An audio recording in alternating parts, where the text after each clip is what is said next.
طبعا احنا في سيئون، احنا في سيئون مع نادي فتح والكل داري.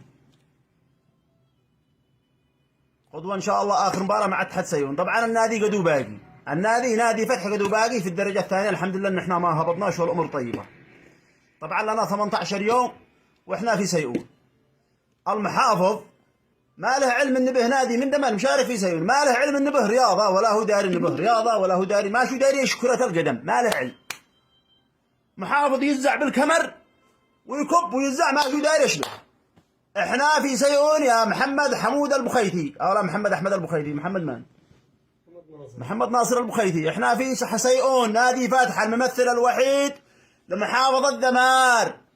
احنا الان نشي نسافر بكره نرجع عند اهلنا، احنا الان في جنوب اليمن، في طرف اليمن، في الطرف في سيئون، انتم دارين فين سيئون. احنا الان بدون مصروف، ما فيش معانا حق مواصلات، ولا معانا حق بترول، ولا معانا اي حاجه، ولا معانا مقومه الحياه. نتزعرج لا عندنا ذمار. المحافظات الثانيات كلهم مهتمين فيهم. المحافظه الثانيه اتصلت يوميا ودعم مش اي دعم. هم لاعبين كرة القدم مفكر كيف يلعب داخل الملعب. احنا نفكر تلعب داخل الملعب، اولادهم المصروف، اولادهم مهلك في ذمار، اولادهم كيف تكل في سيئون.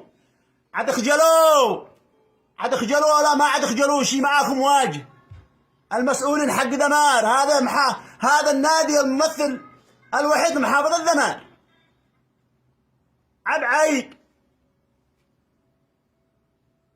كيف الأندية، كيف الناس عايشين، كيف الملاعب مع الشباب، كل شيء تمام هنا في جميع المحافظات، وإحنا ولا كأن إحنا بني آدم.